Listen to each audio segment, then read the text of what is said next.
মা নেই, কিন্তু মায়ের হাতের ছোঁয়াটা ঠিকই আছে। আসসালামু আলাইকুম, কেমন আছেন আপনারা সবাই? আমি আলহামদুলিল্লাহ ভালো আছি। নতুন আরেকটা ভিডিওতে আপনাদের সবাইকে স্বাগত। আশা করি পুরো ভিডিওটা সবাই দেখবেন। এখানে প্রথমে দেখলেন সরিষা ফুল, তার সাথে পেঁয়াজ কুচি, রসুন কুচি, তারপর ধনিয়া পাতা কুচি, সব কিছু আমি একসাথে, কাঁচামরিচ কুচি একসাথে করে রেডি করে নিয়ে আসলাম। তারপর সরিষা ফুলগুলার একদম ধুইয়া পরিষ্কার করে নিয়ে আসছি, কারণ সরিষা ফুলের মধ্যে অনেক সময় পোকা থাকে, সেই জন্য। এখানে দিয়ে দিলাম পেঁয়াজ কুচি, রসুন কুচি, কাঁচামরিচের কুচি, তারপরে পরিমাণ মতো চালের গুঁড়া আর সামান্য পরিমাণে লবণ। এখন কিছু মশলা অ্যাড করব।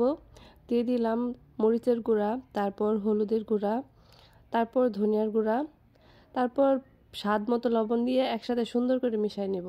সরিষা ফুলের এই বড়াটা অনেক সময় একটু তিতো হয়, সেই তিতোটা না হওয়ার জন্য অনেক মশলাপাতি আমরা দিই, আর দেওয়ার পরেই বেশিরভাগ তিতোটা হয়ে যায়। তবে সরিষা ফুলের বড়া বানানোর ক্ষেত্রে রসুন কুচিটা আমি একটু বেশি দিই, সেক্ষেত্রে তিতো তিতো ভাবটা আর থাকে না। আমি সব কিছু এখন একসাথে সুন্দর করে মাখায় নিব হাত দিয়েই। এই কাজটা অবশ্যই হাত দিয়ে করবেন, তাহলে সব কিছু সুন্দর একদম নরম নরম হয়ে যাবে। এখন একটা ফ্রাই প্যান বসাই দিছি, তার মধ্যে সামান্য পরিমাণ তেল দিয়ে আমি বড়াগুলো ভাজতে থাকবো। এই বড়াগুলো ডুবো তেলে ভাজার কোনোই দরকার নাই, এই পরিমাণ তেলে ভাজলেই বড়াটা অনেক বেশি মচমচা হয় আর খাইতে তো অনেক ক্রিস্পি হয়। আর আমার ঠান্ডার জন্য ভয়েসটা একটু অন্যরকম শোনা যাইতেছে, মানে আমি ঠিক মতো ভয়েস ওভার দিতে, তবে ভিডিও তো আপলোড করতে হবে, সেই জন্য ভয়েস ওভারটা দেওয়া। আর আমার এই ভয়েসটা অবশ্যই ইগনোর করবেন, ক্ষমা সুন্দর দৃষ্টিতে দেখবেন, সেটাই বলতেছি আর কি। তারপর এক পাশ ভাইজা নেওয়ার পর অপর পাশ এরকম উল্টায় দিব। আর ভিডিও শুরুতেই যে আমি বলছি মা নাই, মায়ের হাতের ছোঁয়া আছে, আসলেই মা নাই। মা এখন দেশে নাই, মা সৌদি আরবে আছে। আল্লাহর রহমতে উনি উমরা করতে গেছে। আমার আব্বা, তারপর আমার কাকা, ওনারা সবাই সৌদি আরব থাকে। ওইখানে ওনাদের অবস্থান আলহামদুলিল্লাহ ভালোই, ওনাদের পরিবার নিয়ে ওনারা ওইখানে রাখতে পারে।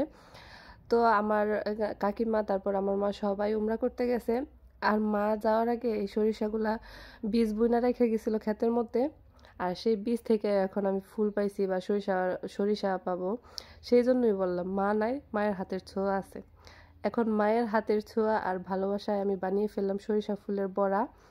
আপনারা সবাই আমার পরিবারের জন্য দোয়া করবেন, পরিবারের লোকজনের জন্য দোয়া করবেন, আপনাদের পরিবারের জন্য দোয়া থাকবে। এদিকে কথা বলতে বলতে আমার সরিষা ফুলের বড়াগুলো উঠায় আমি একদম সুন্দর করে সাজায়ও নিলাম। আর দেখেন এটা কতটা মুচমুচা হয়েছে। আর এটা গরম ভাতের সাথে খাইতে এমনিতেই অনেক মজা হবে, আর গরম ভাতের সাথে তো একদম জমে যাবে। তো ভিডিওটা কেমন হয়েছে অবশ্যই কমেন্ট বক্সে জানাবেন। আল্লাহ হাফেজ।